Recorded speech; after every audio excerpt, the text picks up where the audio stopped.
अल्हम्दुलिल्लाहि अब्दअल अफ़लाक वल अर्दी वस्सलातु वस्सलामु अला सय्यिदिल अंबिया वल मुरसलीन अम्मा बाद फ़ऊज़ु बिल्लाहि मिनश शैतानिर रजीम बिस्मिल्लाहिर रहमानिर रहीम वल्लज़ीना युअज़ूनल मुअमिनीना वल मुअमिनाति बिग़ैरि मक्तसबू फ़क़द इहतमलू बुहतानन व इस्मन मुबीना। सदक़ल्लाहुल अज़ीम। मेरे तमाम देखने वाले नाज़रीन अस्सलामु अलैकुम। आप देख रहे हैं मेरा यूट्यूब चैनल। मैं हूँ शिराज़ मुग़ल। आज मैंने वाक़या करबला पर लबकुशाई करनी है। अल्लाह ताला से दुआ गो हूँ, अल्लाह ताला मुझे हक़ और सच कहने की तौफ़ीक़ अता करे। वाक़या करबला एक ऐसा वाक़या है जिसमें इमाम हुसैन को यज़ीद ने शहीद किया। अब इस वाक़या करबला से हमें पैगाम क्या है, सबसे पहले मैं आपको पैगाम दूँ, उसके बाद मैं वाक़या करबला पर आता हूँ। इमाम हुसैन का ये ज़हन था, इमाम हुसैन का ये सोच था, इमाम हुसैन की ये सोच थी कि हक़ पर रहना, हक़ पर खड़े रहना, हक़ पे डट के रहना, ये एक पावर है जिसको हम सुपर पावर कहते हैं। जबकि यज़ीद की ये सोच थी, उसके पास लाखों की फ़ौज है और लाखों की फ़ौज रख कर, पावर रख के वो उसको सुपर पावर समझता था, जबकि इमाम हुसैन हक़ को सुपर पावर समझते थे। वहाँ पर एक दो सोचें थी, एक तरफ इमाम हुसैन की और एक तरफ यज़ीद की, और इन दोनों सोचों में कामयाब वही सोच हुई है जो हक़ पर है। तो आज की दुनिया भी अगर हक़ पर रहे किसी भी मसले पर, तो वो उसको ज़रूर कामयाबी मिलेगी, चाहे वो किसी भी तरीके से काम करें। आज लोग इमाम हुसैन को कहीं हाय हुसैन करके कहते हैं, कभी कोई किस तरीके से कहता है। मैं तो कहता हूँ इमाम हुसैन को वाह हुसैन करके कहना चाहिए, क्योंकि उन्होंने इस्लाम के लिए शहीद हुए, उन्होंने इस्लाम के लिए कुर्बानी दी। तो ये करबला का मैसेज ये नहीं है कि हम हाय हाय करें, करबला का मैसेज ये है हम वाह हुसैन करके कहीं इस्लाम के ऊपर कोई उंगली उठाए, हम उसके खिलाफ खड़े हों, चाहे वो हम कम तादाद में हों या ज़्यादा में हों। ये ज़रूरी नहीं है। इमाम हुसैन ने यह साबित किया है। लश्कर उनके पास नहीं था, उनके पास फ़ौज नहीं थी, उनके पास इतना सामान नहीं था। टोटल 71-72 लोग थे, जिसमें बच्चे भी थे, जिसमें बूढ़े भी थे, जिसमें औरतें भी थी। तो उसके साथ वो निकले करबला में, उन्होंने जाम शहादत नोश की और ये आने वाले मुसलमानों को पैगाम दिया कि हक़ पर आप भी रहो, चाहे कितना ही मुश्किल वक्त आ जाए। तो इमाम हुसैन जब मक्का से मदीना की तरफ तशरीफ़ ले गए, फिर जब मदीना से मक्का की तरफ वापसी तशरीफ़ लाए, कुछ दिनों के लिए रुके, वहाँ पर कूफा वालों ने आपको खतूत भेजे जो कि तकरीबन 150 के करीब ख़त थे। आपने जब इनके बहुत ज़्यादा ख़त देखे तो इन्होंने सहाबा कराम से मशवरा किया कि कूफा वालों के बहुत सारे ख़त आ रहे हैं, अब क्या किया जाए। यज़ीद इन पर जुल्म ढहा रहा है, यज़ीद इन पर जुल्म कर रहा है, तो मुझे वहाँ जाना चाहिए। तो असहाबे कराम ने उन्हें मना किया, क्योंकि कूफा वालों पे हमें एतमाद नहीं कर सकते।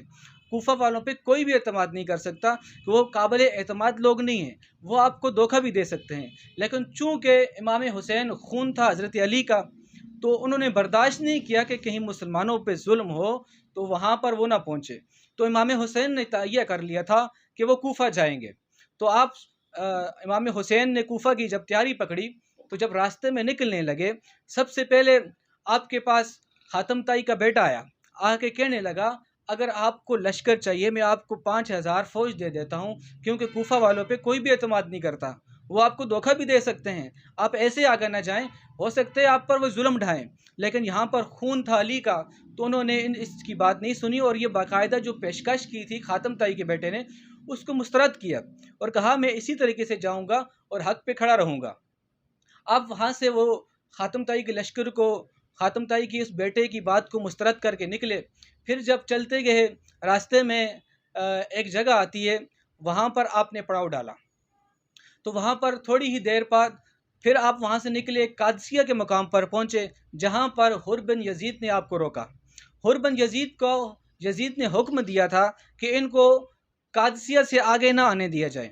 तो हुर बिन यज़ीद ने पूरी कोशिश की उनको रोकने की, वहाँ रोका और वहाँ पर उनको वहाँ से आगे जाने से मना किया। हत्ता कि वहाँ पर जब नमाज़ पढ़ रहे थे, अब हुर बिन यज़ीद की हालत ये थी, जब नमाज़ पढ़ी इमाम हुसैन ने, तो हुर बिन यज़ीद ने आपकी इक्तदा में नमाज़ पढ़ी और कह रहा था कि मैं दीन तो आपके नाने का मानता हूँ, दीन तो आपके नाने पर हूँ, लेकिन मैं आपकी किसी बात पर लब्बैक नहीं कह सकता, क्योंकि मुझे यज़ीद का हुक्म है, मैं यज़ीद से तनख्वाह लेता हूँ, मैं यज़ीद की तरफ से फ़ौज का सिपहसालार हूँ, आपको यहाँ से आगे नहीं जाने दूँगा। तो वहाँ पर एक बंदे ने यह वाक़या भी लिखा तारीख़ में कि हुर बिन यज़ीद के पास उस वक़्त पानी ख़त्म था, इमाम हुसैन ने अपने पास से हुर बिन यजीद के लश्कर को पानी पिलाया। तो हुर बिन यजीद को फिर भी शर्म ना आई। उसने इमाम हुसैन के लश्कर को रोक कर जो दराए फ़रात के करीब करबला का जो वाक़या हुआ, जहाँ पर करबला की सरज़मीन है, वहाँ इमाम हुसैन को जाके उनके ख़ैमों को वहाँ पे लगाने का हुक्म दिया। तो इमाम हुसैन ने ख़ैमे जाके वहाँ पर लगाए और वहाँ पर फिर वाक़या करबला शुरू हुआ, जिसको आज तारीख़ याद करती है, जिससे इमाम हुसैन को वाह इमाम हुसैन कहती है, जिन्होंने अल्लाह के रास्ते के लिए अपनी जान दी, जिन्होंने अल्लाह के रास्ते में अपने आप को शहीद करवाया। वो करबला की ज़मीन जब इमाम हुसैन वहाँ पर पहुँचे तो मेरे 2-3 दिन गुजर गए, उनका पानी भी बंद कर दिया गया। हालांकि फ़रात जो दरिया था वो उनके करीब था बिल्कुल, वहाँ से वो पानी ले सकते थे, लेकिन हुर बिन यजीद ने यजीद के हुक्म पर उनका पानी बंद करवाया। उनके बच्चे प्यासे थे, तकरीबन 9 मुहर्रम का दिन था। उसने हुर बिन यजीद और शिमर ने कहा, आज आप मुकाबले के लिए निकलें, आपको आगे तो नहीं जाने दे रहे, या तो आप वापसी जाएं या मुकाबला करें। उससे पहले इब्ने ज़ियाद ने इमाम हुसैन से मुज़ाकरात किए थे, जो कि नाकाम हुए। इमाम हुसैन को इब्ने ज़ियाद ने कहा था, तो आप वापसी चले जाएं, आपके लिए यही बेहतरी है। इमाम हुसैन ने कहा, नहीं, मैं वापसी नहीं जा सकता, मैं तो अली का बेटा हूँ, अली जो है तालिब का बेटा है। मैं इस तरह किसी को जुल्म में देखकर, जिस तरह कूफा वाले ने मुझे ख़त दिए हैं, अब मैं वापसी नहीं जा सकता। अब मैं अगर वापसी जाऊंगा तो मुसलमान क्या समझेंगे, मैं वापसी नहीं जा सकता, और मेरी गैरत भी गवारा नहीं करती, मेरी गैरत ईमानी भी गवारा नहीं करती कि मैं वापसी जाऊँ। तो करबला का जो वाक़या स्टार्ट हुआ, 3 दिन से आपको प्यासा रखा। 9 मुहर्रम की रात को जब जंग छिड़नी थी, इमाम हुसैन ने थोड़ा-सा टाइम माँगा शिमर से, आप मुझे आज रात का टाइम दे दें, मैंने इबादत करनी है, मैंने अल्लाह को याद करना है, मैंने कुरान शरीफ की तिलावत करनी है। तो रात सारी इमाम हुसैन तिलावत करते रहे, कुरान पाक पढ़ते रहे, तहज्जुद पढ़े, नमाज़ पढ़ी। फिर जब सुबह का सूरज निकला, अब टाइम आ गया था जंग का, क्योंकि जो टाइम शिमर ने दिया था वो टाइम ख़त्म हो चुका था। इमाम हुसैन ने सबसे पहले देखा अपने घर की तरफ, उनके छोटे छोटे बच्चे प्यास से नाढाल हैं। हज़रत ज़ैनब रो रही हैं और वो कह रही हैं कि ये छोटा अली अस्कर, इसकी मासूम सी जान है, 6 महीने का बच्चा है, इसको आप किसी तरीके से पानी पिला दें। इमाम हुसैन ने अपनी ज़ुबान उसके मुंह में डाली ताकि चूसे ज़ुबान, ताकि उसको थोड़ा बहुत सहारा मिले। लेकिन चूँकि इमाम हुसैन ख़ुद कई दिनों से प्यासे थे, तो उनकी अपनी ज़ुबान भी खुश्क थी। फिर इमाम हुसैन वहाँ से उठकर दरियाए फ़रात के करीब जाने लगे। जैसे ही वो दरिया के करीब पहुँचे ही थे, इतने में यजीदी फ़ौज ने तीर चलाया, जो अली असगर की गर्दन पे लगा, जो अली असगर की गर्दन में पेवस्त हो गया, जिसकी वजह से अली असगर जो 6 महीने के थे वो शहीद हो गए। अब इमाम हुसैन अली असगर का मासूम लाशा उठाए हुए वापसी अपने खेमे की तरफ आते हैं।